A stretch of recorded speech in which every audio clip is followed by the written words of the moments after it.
Hi, I'm Jasper Pattendon at Wycombe Wanderers, and you're listening to Wycombe Sound. The Wycombe Wanderers Show. Welcome to this week's edition of the Wycombe Wanderers Show. We kick off this week with some highlights from last week's game. Not really, there wasn't a game. But we will be chatting to Phil, who'll be bringing us a preview of the game which is upcoming. That, of course, is the visit of Blackpool on Saturday. Phil will be accompanied in the Bill Turnbull gantry by Steve Brown. Very much looking forward to that. Sorry? Ooh. Is it haunted? No, it's an exciting ooh. Oh, I see, sorry. It's not a game show. And he'll be in the Legends Lounge as well. Steve Brown, not Luke making that noise. Maybe that too. Also, on this week's show, we'll be hearing from Matt Cecil, who will be looking ahead to the March for Men in Age of Prostate Cancer UK in memory of the aforementioned Bill Turnbull as well. Around 300 Wycombe fans, plus some big names from the game, led by Jeff Stelling, of course, will be marching from Wembley to Wycombe on Sunday. It's a 26.2 marathon course and raising money for a fantastic cause as well. And as I say, in memory of Bill, we'll be looking ahead to that very soon. We'll get the thoughts and memories of Alan Mays, a striker who played for Wycombe just for the one season between 87 and 88. Also made his name turning up for the likes of Watford and Chelsea and Blackpool, coincidentally too. We'll chat to a new Wycombe Wanderers women's signing. I've missed someone out, I'm coming back to them. I'm doing it in order that it's going to be on. We chat to a new Wycombe Wanderers women's signing. Julia Livy will be joining us. She's a striker / winger. And also Kieran Sandlier, we'll be hearing from him as well. Spoke to him up at the training ground a little earlier on. And last, but of course by no means least, on towards the end of the show to make you listen all the way through, is the manager Matt Bloomfield. No, it's normally on at the end because we often hear from him with Phil as well. But Yeah. no, honestly. That's all to come in the next hour. But first, as mentioned, a bit of a chat with Phil to find out what he and the team have been up to during their, not week off, that's wrong to say that, isn't it? But international break without any football. Yeah, it was weird last Saturday not having a game. It's nice actually to spend some time with the family though, I should put that in. But yeah, coming off the back of 2 away wins in the league, it's good to be getting back, hopefully to pick up on that decent form. But equally it's a challenge for Blackpool because they won their final game before the international break with an injury time winner, so you could sense that their momentum possibly that they wanted to continue as well. But such is the way of football now, we had to have that week off. But yeah, it's been interesting hearing from the gaffer as well, thinking about how they've been using that time up at the training ground, because obviously 3 of the lads have been away but the rest of them have been up here, and a great opportunity for them to do some work away from a match day but with match days to reference, so it's not like a normal pre-season. So hopefully they found it very useful.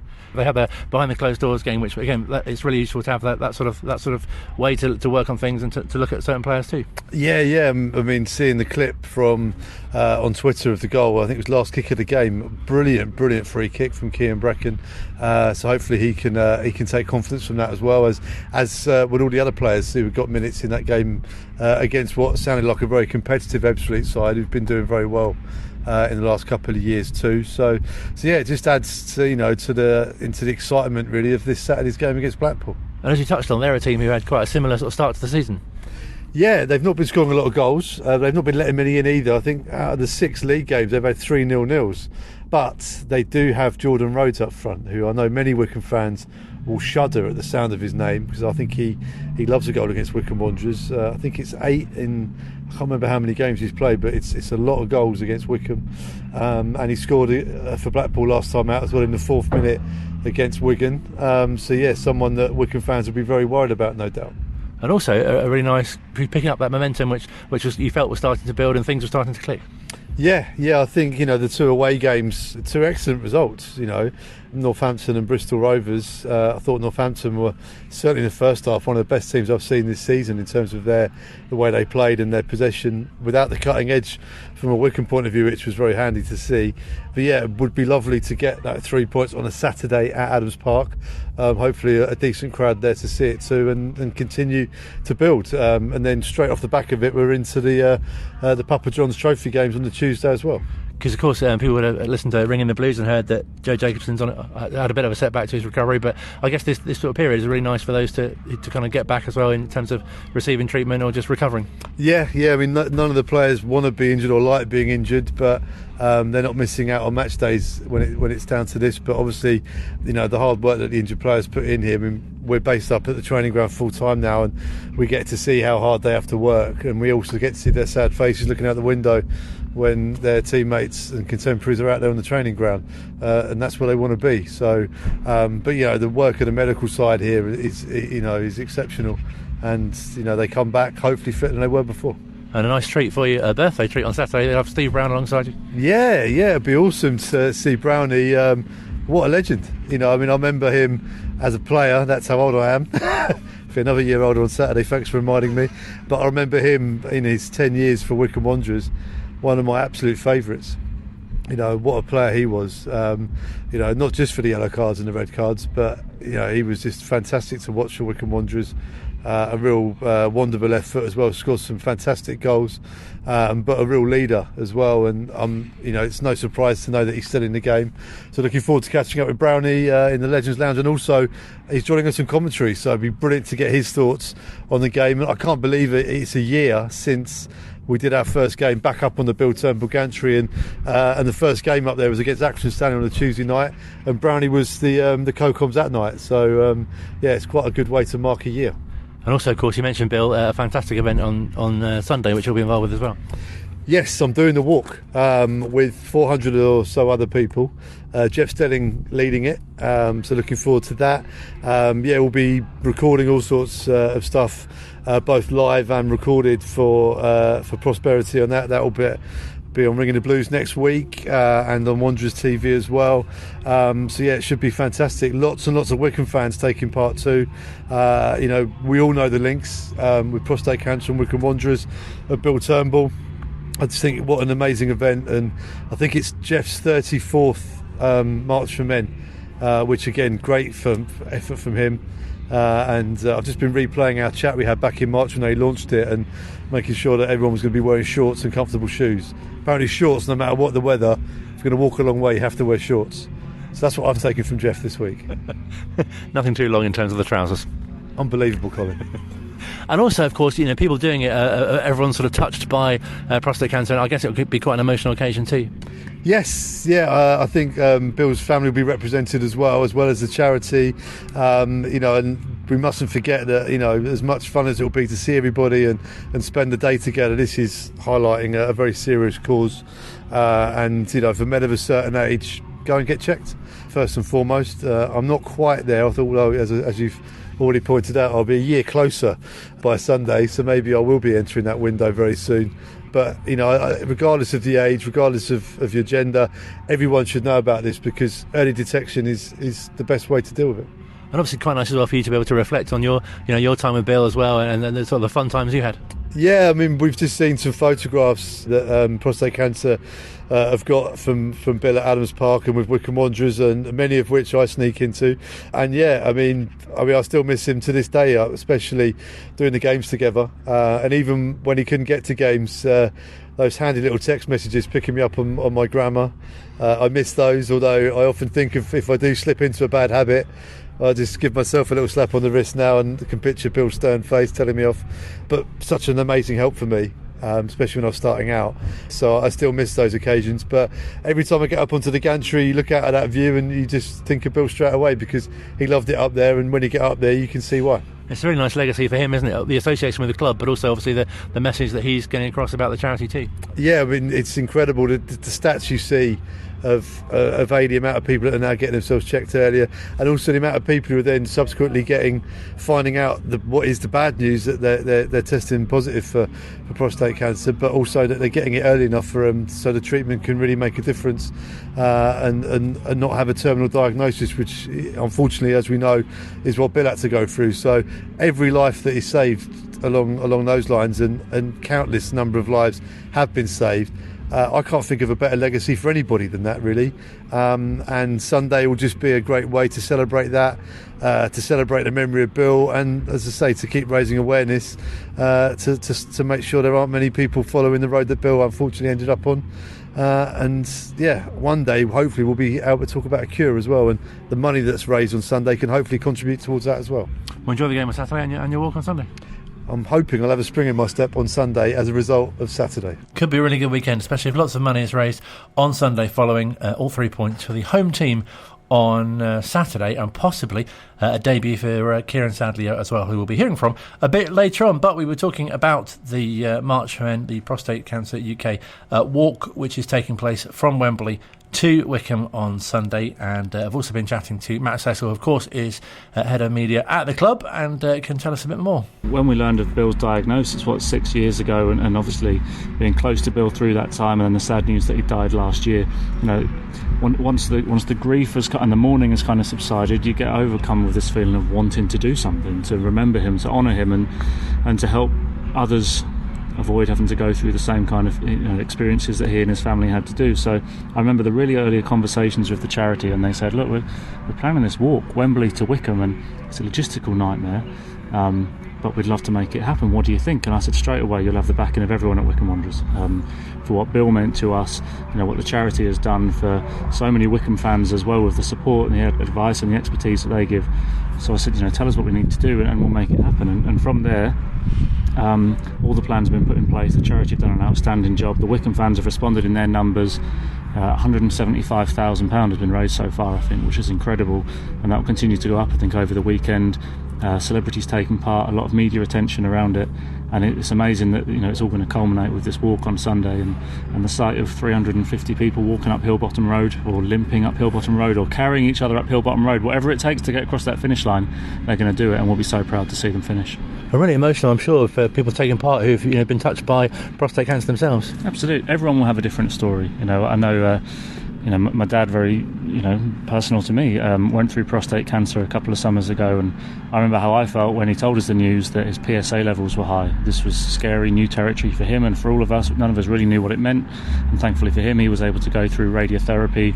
It's life-changing. It really affects you. It affects physical and mental health. And then, there's my mum and my brothers that had to go through that kind of fear as well with it. But to come out the other side, and for him now to spread his legacy and tell other men that it's okay to talk about it. It's okay to feel down about it, and to fear for what's going to come.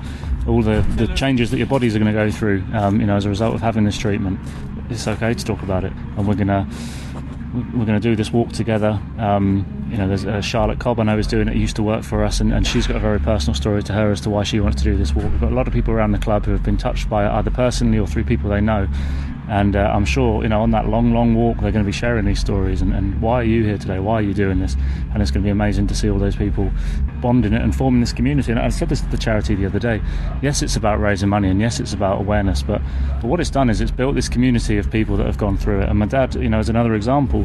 He's been meeting up on training walks with other people that he didn't know, but they've signed up to go on these walks. And they've been doing tours of the Bucks countryside, getting in shape, talking to each other about their experiences. And I think that's one of the most powerful things, is the friendships and the communities that this event has created, that will leave a legacy long after the walk is finished. They're going to be friendships for life. More and more men are going to go and get tested of the awareness. The charity is going to benefit from the money, and as I say, these friendships are going to be formed, and the 300 walkers, hopefully they stay in touch. Maybe we'll put on a little reunion next year for them, and they can come back and talk about what an amazing event it was. And not just awareness, but real understanding about prostate cancer as well has been heightened because of this. Yeah, absolutely. I'm 35, nearly 36 actually. Phil's having a birthday this weekend as well. Should throw that in. But I had no idea really about prostate cancer until 2 or 3 years ago. It was just something that old blokes get, and you hope will never happen to you. And my dad's an old bloke now, and it happened to him. But I've done the risk checker, and I know that as someone, as the son of someone who's had prostate cancer, it makes me more likely to contract it in the future. And there's ages and there's ethnicities that will affect your risk as well. So, that's a big key message as well from the charity. Go and get yourselves checked out on this online risk check. It was 3 questions really, that it'll tell you what your next steps are. And unfortunately, if you tick the boxes in terms of age, and it is more likely that black men will suffer from prostate cancer than white men, and certainly with family history as well. If you are considered high risk, the charity will tell you what you need to do, and if you act before it's too late, it's going to save your life. So that awareness and all the education around it, I think really was kicked off around Wycombe Wanderers by Bill Turnbull, but it's being carried through by all the other men and everyone else involved, that's saying, look, this is the biggest killer of men in the country, so let's tackle it before it's too late. And a really great advert again of how special football is, and especially this club is, in sort of bringing people together. Yeah, I'm bizarrely looking forward to the walk more than I am, the game against Blackpool on Saturday. The game against Blackpool on Saturday is one of I don't know how many games I've been to in my life, and I'm always excited for match day, and I love the thrill and buzz of a match day. But actually, what Sunday means is, in the bigger picture of life, it is more significant. And it is through football that I got to meet and work with Bill Turnbull, and it is through football that my dad's got to meet so many, wonderful people around the club, and all the people that are taking part, fans coming together to do this march on Sunday is because they're part of the community that is Wycombe Wanderers. So it is through the power of football that we all meet up and form these friendships.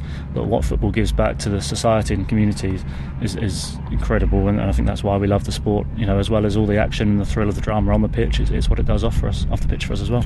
And what do you hope people feel and take from the event on Sunday when they get to Adams Park? I hope they can get a good sit down and somebody pours them a beer. More than anything, I hope everyone can raise a glass and have a thought for Bill. This has been done in his name and in his memory.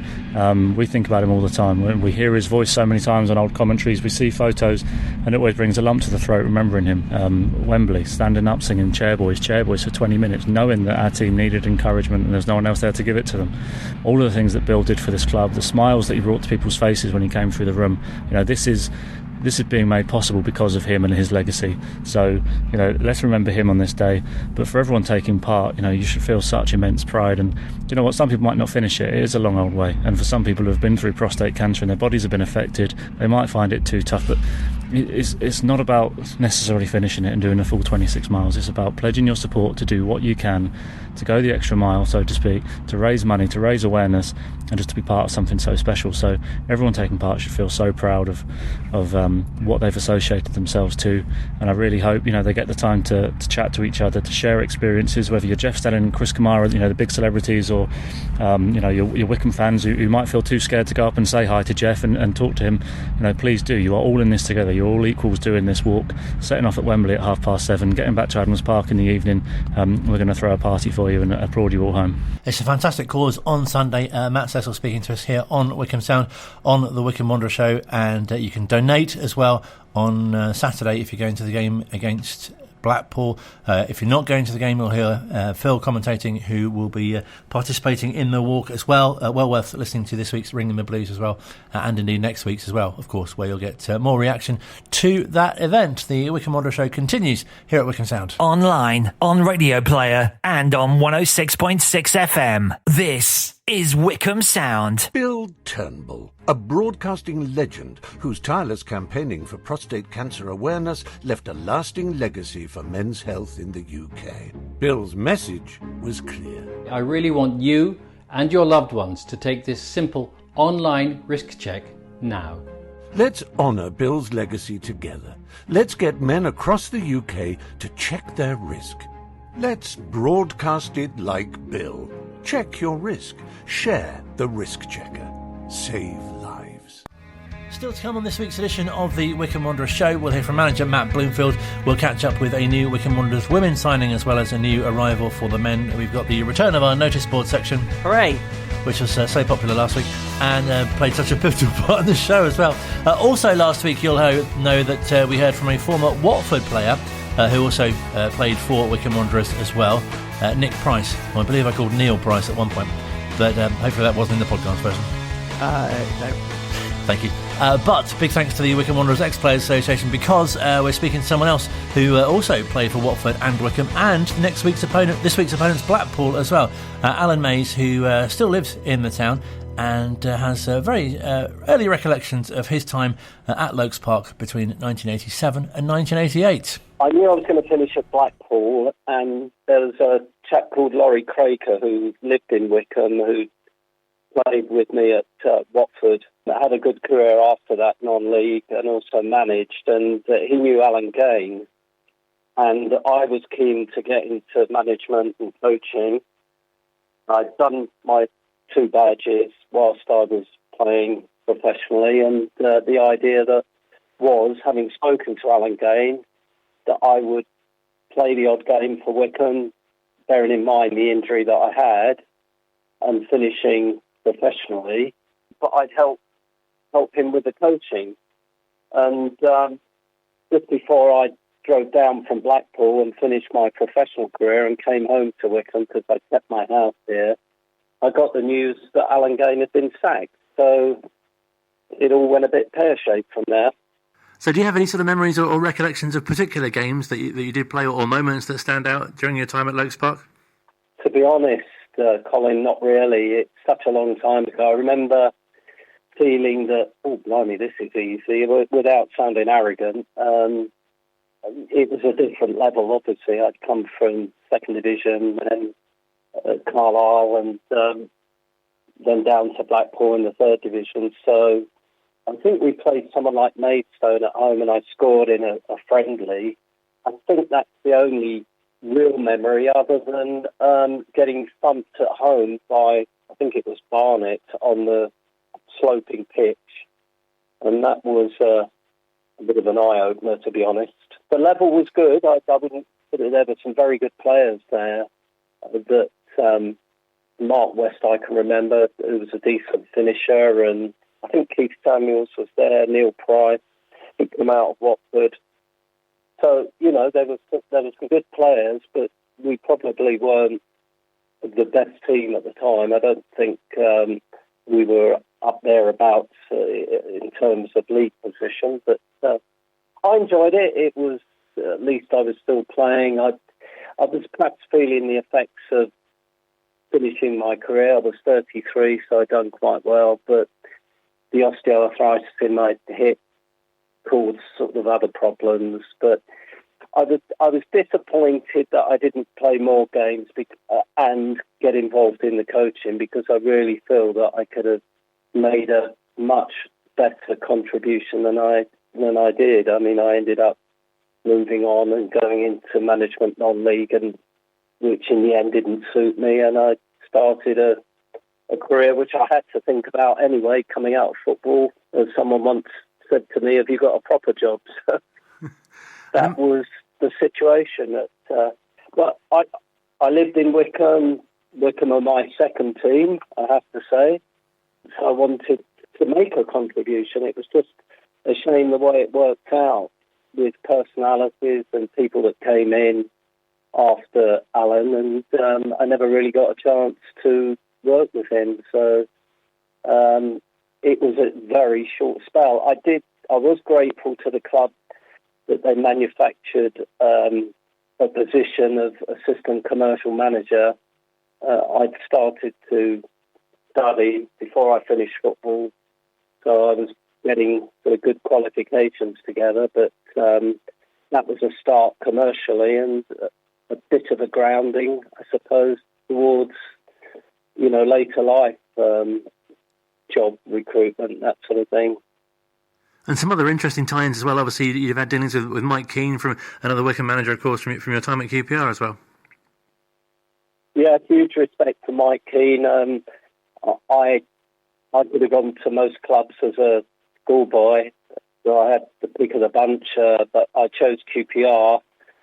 Mike wasn't there at that stage, but he was manager of Watford when I left QPR. I didn't really get an opportunity there, despite really being in the first team at 17. I was 20 years old, and I got a note from Mike to go and meet with him, and he paid £8,000. I hadn't played a league game, but I made my debut for Watford at 20, which was a bit late in many ways. But he was a lovely guy, lived in Wycombe. He gave me the first opportunity. And you must be able to reflect so nicely on your career, you know, having played under people like Graham Taylor and also even Sir Geoff Hurst as well. Geoff Hurst bought me at Chelsea. I played under Bob Stokoe at Carlisle. And, Graham Taylor was a huge influence, as much as I was disappointed that Mike left, because everyone liked him. That's when I really kicked on and started to score goals more regularly, and I was in the PFA team that year. We won the 4th division under Graham Taylor, and similarly I got in the PFA team when I went to Swindon. So I started to score pretty regularly then, but the big move came after a great spell at Swindon, and it was Geoff Hurst that rang me up one evening, and I thought it was a wind-up, but it was him, and obviously he was an influence given his reputation, and I had when I say I had the opportunity, I was told by the Swindon manager a few months before that Spurs had come in, actually double the price, and he said you won't be going. But I think the board must have got wind of it, and they needed the money, and I ended up going to Chelsea, who were a division down. So I'm a Spurs fan, Colin, so I regret that. No, absolutely. But you must reflect so nicely on your career that you've had and the league appearances that you've made and the level that you played at as well. Yeah, I suppose I'll always reflect that I was so close to playing in the first division for a period. If I had have gone to Spurs, who knows? But we were close with Chelsea to promotion. They were, as I say, then second division. But I always scored 1 in 3 and hopefully did myself justice. Tried to be a good pro. You know, I'd had a good grounding, if you like, under Mike Keane and Graham Taylor. So always gave them my best. But the injury didn't help. I was about 29 and found I had at Chelsea at the time, and I found out I had osteoarthritis, which was going to be debilitating. And it was. So that didn't help. And players didn't get the psychological help at that stage. So it became more difficult, not just physically, but also, I suppose, emotionally, when you've got an injury that's going to be progressive like that and you lose a little bit of mobility and pace. But, yeah, I went on to Carlisle and Blackpool and scored at a decent rate again, but it was becoming more difficult physically because of that injury, and I suppose 33 I was pushing it a little bit and it just gave out in many ways, the hip, and all of a sudden I had to finish, and then Wycombe Wanderers was the opportunity. It was great to be coming home to Wycombe because we rented the house in Downley, and we always intended to come back and settle, which is what we did. We've been here 40 years now. So Wycombe was an opportunity at the time. I thought I was going to coach and manage, and I think I would have been a very good coach. I'm not sure about management, but it didn't happen as I say. Different personalities came in, and I just regret that they didn't give me the opportunity to help. Again, I was from a different level. That's that was seen as, I don't know, a threat. But I could have helped on the coaching and I could have played a bit longer. Not obviously 90 minutes, but I could have done a short stint and hopefully made a contribution from that point of view. But in the end, I had a good commercial career, and I keep my eye on Wycombe and hope they do well. But yeah, I was born in North London, so I sort of always retain that support for Spurs. But I've been down to Wycombe a couple of times last year, and hopeful that they're going to do well this year. No, definitely. And I guess sort of some mixed loyalties this weekend with Blackpool visiting as well, another of your former clubs. Well, I'd certainly want Wycombe to win. It was quite a short spell. I had a great start at Blackpool. My debut was against my old side, Swindon, and we absolutely walloped them 6-2. Chris Kamara was playing for Swindon. Paul Stewart, who went on to play for Spurs in England, I played up front with, and I scored and had an assist. And then on the Saturday, I got a hat-trick. So on the back of that, I was 32. I think I got a 2-year contract, but it didn't pan out again because of the injury. But yeah, Blackpool was different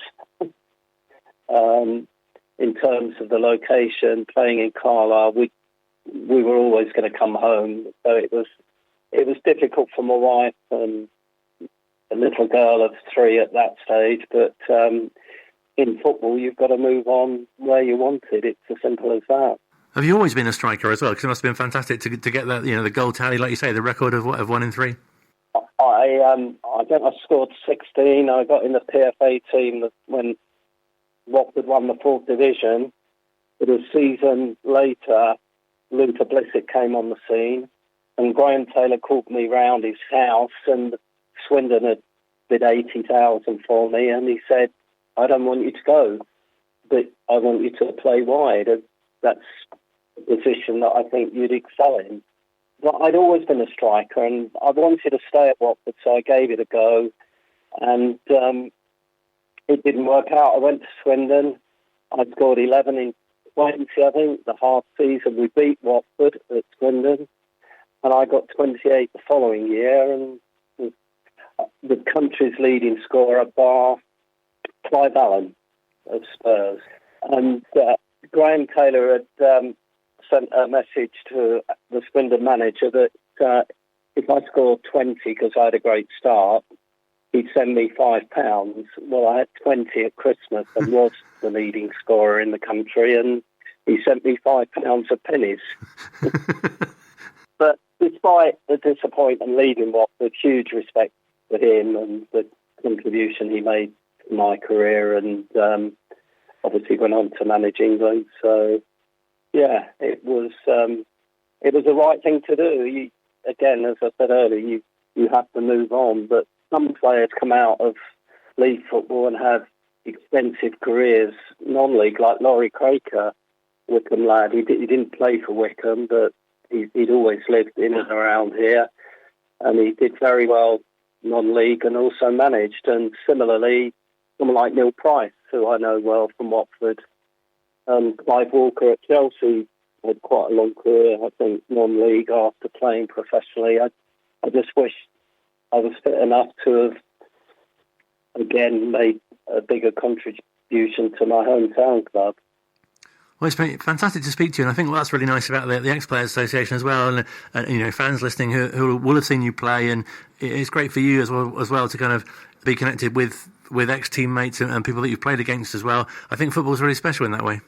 It's still a big part of my life, Wycombe Wanderers, in many ways, because I've lived here so long. I've always kept an eye on, how they're doing, and been pleased when, they've done really well. It's just a shame that the supporters didn't see the best of me, maybe for one or two games when I was fit enough to highlight what I could do. But as I say, I had to move on because of other personalities, which was a bit of a shame. But it was still a great experience, and I was sort of grateful to the club that they gave me an opportunity commercially as well that set me on the road to bigger things. So I'll always be a Wycombe fan. Pleasure speaking to Alan Mays, who played for the club as a striker between 87 and 88. And do tune in next week for more from the Wycombe Wanderers Ex-Players Association. Let's turn our attention now to Wycombe Wanderers women, though, who, as you may have heard if you're listening to last week's show, on Sunday had their first home league game of the season. I've been catching up with one of their newest signings as well, Julia Livy, who has been speaking to us about her football journey. I moved to England when I was 10 years old. And in Italy, football for women is not really popular at all, or at least it wasn't when I lived there.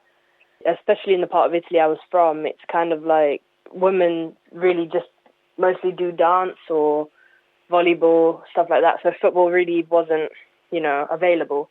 And to be fair, I wasn't even aware that I liked football at the time. But as soon as I moved to England, I went into year 6 and I saw like all the boys playing in the playground, and I was like, that looks fun. Like, I've always liked sport, to be fair. Just didn't know football would be my thing. But I joined in once or twice, and I actually really enjoyed it. And as soon as I then moved into year 7, I joined the women's football team at my high school, which actually happened to fold like halfway through year 7, so that didn't last very long. But then I met this girl. She actually played for the school team. She told me that they were looking for some players at this team called Colbrook Royals. It's like a local team.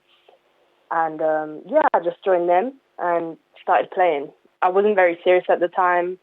I even happened to get injured, actually, and I needed surgery on my foot. But, and then, just played a couple seasons and then took it really seriously from there, I guess.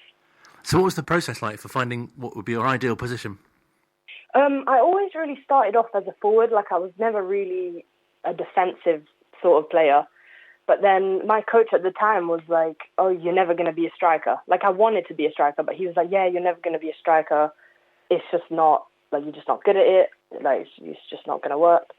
But, you know, I feel like maybe that was just me not being good at football, at all, really, because I had just started and stuff. But yeah, so then once he said that, I kind of moved to playing as a winger. But every team I go to, they end up playing me striker or winger, but they really like me at striker. So just kind of like, yeah, I just end up playing both, I guess. Is that quite nice as well, because you've got that flexibility, you can do both? Yeah, and plus I'm both-footed, so I can play on either wing. So, you know, I can cross with both feet and then cut in and shoot with both feet, so that's quite useful, actually.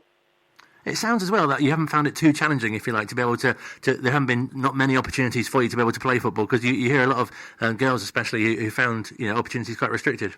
I guess it's not that, I don't think it's restricted as much. I think it's more the opportunities we get are just not as great. Like, finding a team's not the problem. It's finding a good team that will kind of, you know, help you progress. Like, I think that's what the problem is. Like, you can join a Sunday league team, but you play on, like, a minefield. You don't have the equipment. You don't have the right coaching. Like, up to when I was playing semi-professional for Leyton Orient first team, we had a parent or an unqualified coach as a coach.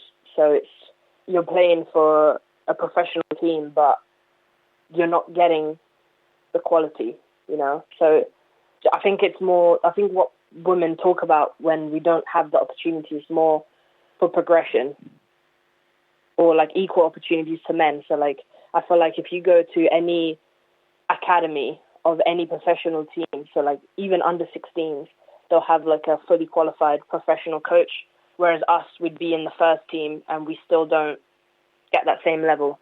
That's what women are really talking about. No, it's a really good point. And have you noticed the development of your own game as well? Yeah, I've obviously, since playing for like a couple of seasons now, I've definitely seen like major development. But I feel like most of that I've gained from when I used to play with boys. So I had some friends. We'd all go play football in these like Astro pitches, and we'd just play football for hours on end. And I feel like because they're obviously faster, stronger, I kind of just had to outskill them from not being able to outspeed or outstrength them. So I think that's improved me, majorly. And plus, I feel like their game is just completely different. It's so much faster, so much more technical, it's much a smarter game. Again, I'm guessing from the better coaching they've had, like since they were little. I think it just makes a major difference. But yeah, that's kind of how I've improved throughout, really.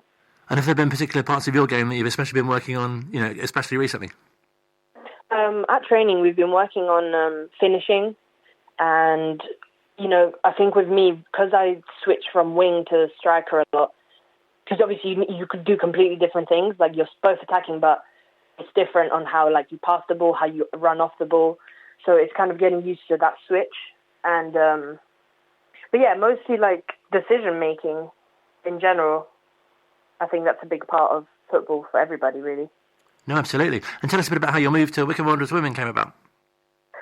Actually, funny enough, I went to trial for them in January because my old team folded. And I did get in. Carl offered me to sign in January, but the problem was that they only had like 2-3 games left, and I was really looking for game time. So then I ended up joining for Wimbledon under-23s because they had like 11 games left. So after the season ended, I was like, you know what, I really liked it at Wycombe, even though I only went for one session. Let me see if, it's still really nice and, the girls are lovely like they were in January. And it happened so that it was. So, yeah, just kind of decided to join again. And what have been your first impressions? I really like the setup at Wycombe. It's very professional. We have the video, we have the stats there. We have really good training with, loads of coaching staff and everything. So I think there's a promising future for Wycombe. I do think, we're all working towards the same goal, and I think it's going to happen at some point. Hopefully this season, but if not, in one of the seasons to come. But yeah, I think there's a great future for Wycombe. And great for you to be a part of that as well and be able to contribute, I guess. Yeah, I guess, yeah. It's quite a privilege, to be fair, to be part of such a, professional team. Even though we may not be in like a super high league, I think the mindset of being professional is really key, because you can aspire to be as high as you want in the ranks, but if you don't have that professionalism, I don't think you'll ever really be ready for that. And what's been your assessment of the opening couple of games? I think we still have a lot of work to do as a team, but we have the talent, and yeah, we just need to, keep working together. There's a lot of new players this season, and, we just need to get used to working together, I guess, and it's going to take a couple of games to get into that, but our second game was already much better than our first, and yeah, I think it's just uphill from here, really. And I think we're all working towards the same goal, so it's, I think it's going to happen if we all want it bad enough. No, definitely, it's fantastic, and a great kind of community feeling amongst the team as well, and really great that there's so much more interest in the team, obviously, I guess, in part because of the Lionesses' success, but also, football fans generally just wanting to back women's football locally.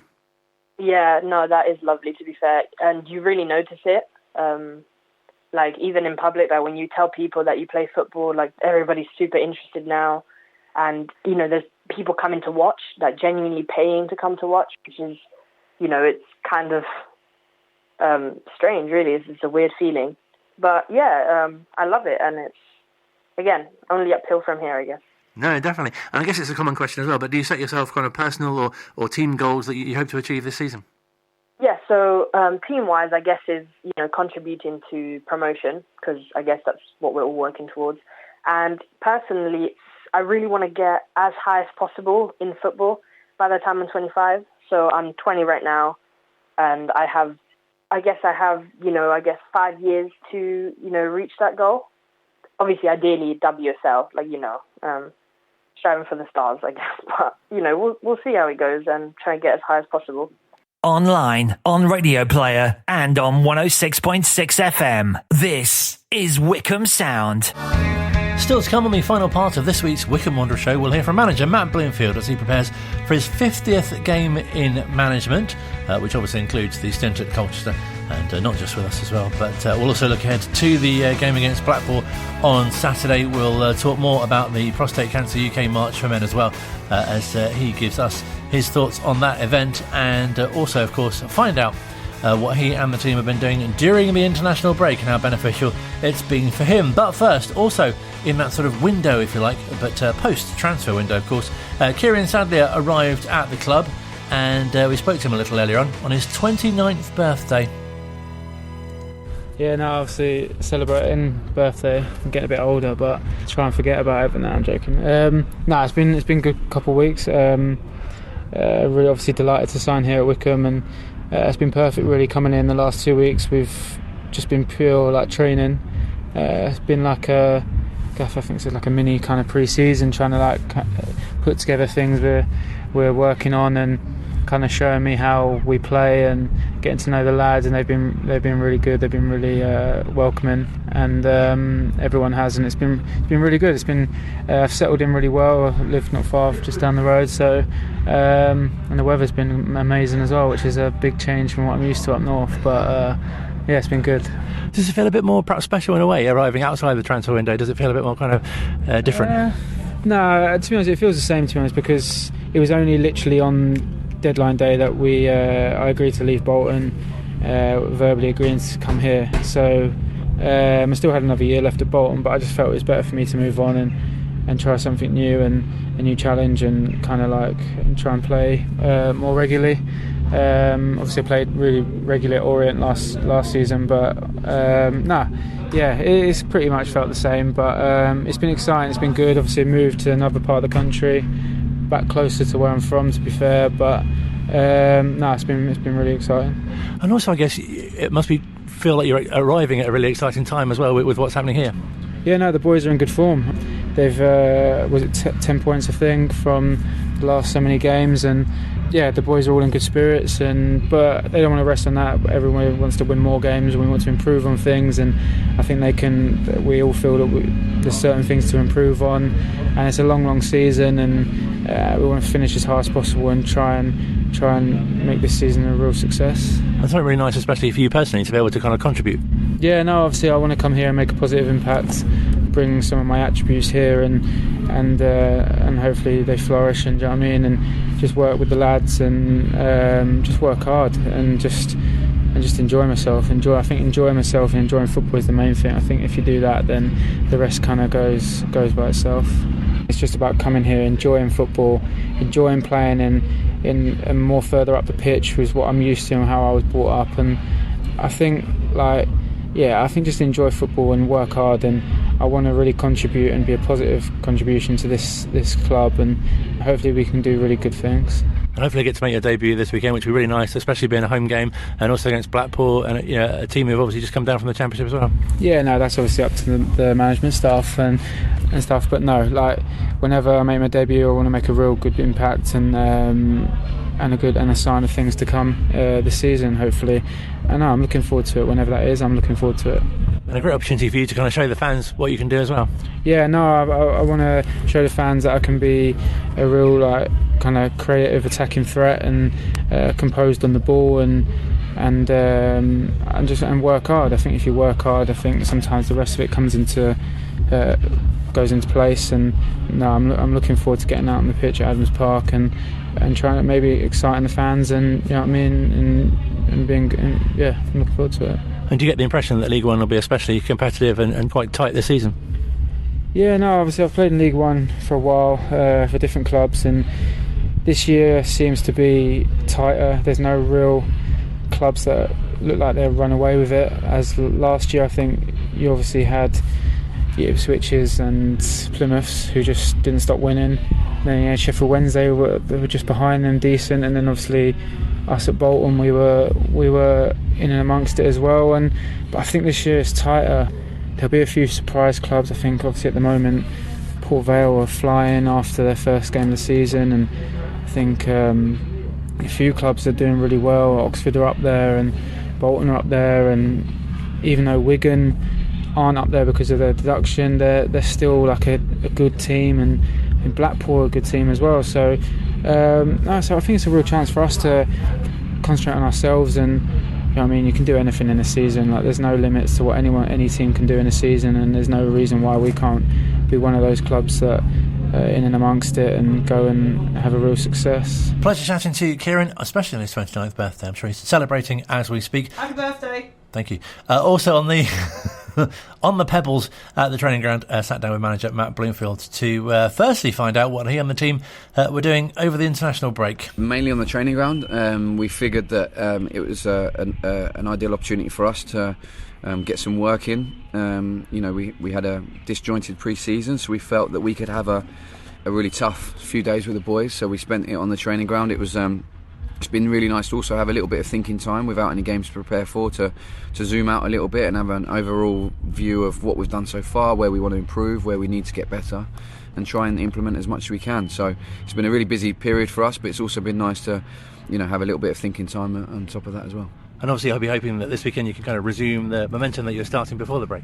Yeah, most certainly so. We need to build on the two results that we had, the two away games that we had, that we were really pleased with the results. We've had obviously a nice little run of games where we were pleased with the results, but we have to temper that contentment with the desire to continually improve. You know what we're like, we have our eyes firmly focused and fixed on the performance, and that's what we're going after again on Saturday against Blackpool. And if we can do that well, then hopefully the result will follow. And it's been, I guess, nice for you to have that extra preparation time as well. Yeah, we've obviously had a couple of injuries hanging around, so boys have missed that time on the grass with internationals away. So there always comes with a tagline that nothing's ever perfect, but we understand that we have to be adaptable. But we've had plenty of time to work, and we hope to put that into action on Saturday. And boosted by a couple of arrivals since the break as well.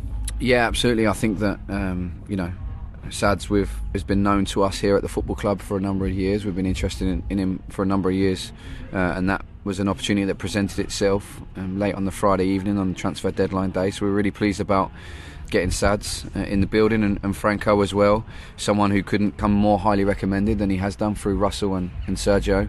And I've just said upstairs, any friend of Sergio is a friend of Wycombe Wanderers, so it's nice to have another Argentinian in the building and with a bit of Sergio's character. And yeah, so he's a very good goalkeeper. Obviously done the levels at Eastbourne before he went to Milton Keynes, and we're really pleased to have him to give Max some good competition and to add to our goalkeeping unit. And obviously on Saturday you're coming up against a team who you've had quite a similar start to the season, but until very recently not had a great record against them.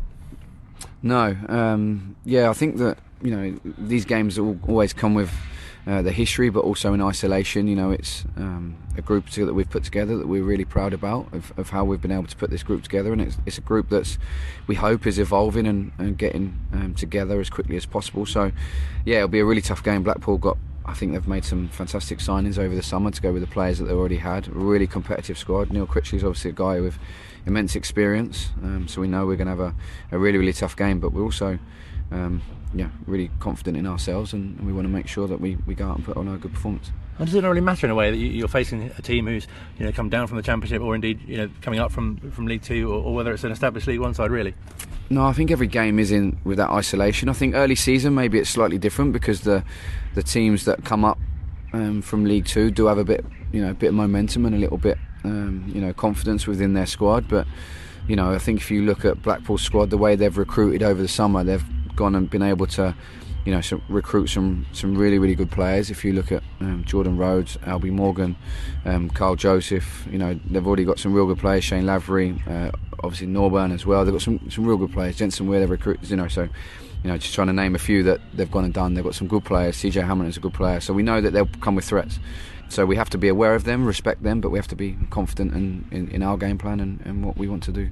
Interesting, in a way, as you say, that Neil Critchley has been replaced at QPR by Gareth, and then yourself obviously replaced. It seems a strange. Oh, absolutely, yeah. I hadn't realised that actually, but you're right. Yeah, putting it all together. Obviously, we know that the experience that Neil comes with, and he's done an incredible job there once before, and is now back. He's a very good coach, and organises his team extremely well. Got some good players there, so we know we're in for a tough afternoon. And this Saturday marks your 50th game as a manager. Is it something that you've kind of? Does it felt like a natural progression really from being captain and coach and now manager as well? Maybe. I think it's always something that I always had a big desire to do. I've always really enjoyed responsibility in my life. I loved being a captain. I loved being a coach. I loved being a dad and a teammate. I think that with responsibility really brings out the best in me, I believe. And so going on to be a head coach or a manager was something that I really wanted to do. The 50 games seems to have flown by. It's gone really, really quickly in an absolute blur. But I've learnt so much along the way, and I just, I have to just retain this real deep desire that I want to, keep going, keep moving forward, keep trying to improve myself. First and foremost, I've got loads that I need to get better at, and I need to keep doing that to stay in the job here and hopefully provide a good future. And if you had to make a decision as to whether you'll be a tracksuit manager or your kind of touchline attire, have you put much thought into that? Yeah, no, I think that. Obviously, I wore my tracksuit at Colchester, then I came here, and then I thought I'm spending too much time getting dressed up every game. I would need to be in my tracksuit, so I think that's probably a little bit more me, if I'm honest. And just finally, looking ahead to Sunday, obviously really important that Wycombe is kind of plays its part in the march, and obviously to honour Bill as well. Yeah, absolutely. We just again discussed it with any time that Bill's name comes up, it just brings a smile to our face because of the memories we have shared with him and the memories you have about him. An incredible man. It's so fantastic that as a football club we're supporting the charity, I just think it's great that we're trying to raise money for a really, really good cause, and it promises to be a great day. And just sort of typical of the club really to be associated with, as you say, a good cause. Yeah, really. I think that the football club has always stood for real strong morals. In my time that I've been here, and I think that's probably got stronger and stronger as the years have gone on. This football club believes in people. First and foremost, we believe in supporting positive things for change or for charity, and I think it's another sign of who we are and what we stand for here. And really important how it just shows how valuable the club's fans are, and especially to help kind of pass on Bill's message of going check too. Yeah, they're everything to us, our supporters. I think if you go back to the time when we were fan owned, supporter owned, and you only have to look around the summer here when we had the volunteers up volunteering, painting the training ground, so we had a better environment and an improved environment to come back to pre-season. You go down the ground and there's so many faces that you recognise, by name, or by by just being interacting over the years. I just think that our supporters do everything us as a football club. We don't have, you know, the biggest ground or the biggest fan base or the biggest backing in terms of numbers over the football league or the league we're in. But we certainly have the most caring and the most passionate ones, because these guys are there for us through thick and thin. And I think they're everything to us as a football club. And just finally, what would be your message to supporters ahead of Sunday? Just thank you for your support and for an incredible charity. Enjoy the day for everybody who's taking part, and thanks for the support. And I just think that, you know, like I say, it's just another sign of what incredible people we have here involved at Wycombe Wanderers. Thank you so much for listening this week. Brilliant to chat to Matt Broomfield as well, and a message about the podcast. Yeah, if you're listening on the podcast, the link to donate for the March for Men is in the description bit. And a very brief notice board section about the pink kit. There's a pink kit. It looks beautiful. It might be my favourite. Max Striek will be wearing it on Saturday. It's amazing, and I believe it's going to be in the club shop on Saturday, if not after. It will be there. And Luke Cashman will be in the car park on Saturday. He will be there. Rob's not here, so Luke Cashman will be in the car park from 12 with Nigel, Sally, and Martin Hughes of the Coffee Lounge. Wow. Yeah. Oh, and there's Ringing the Blues post-match reaction after the game when it finishes. It's whatever time. Make sure you don't miss that. There's lots happening.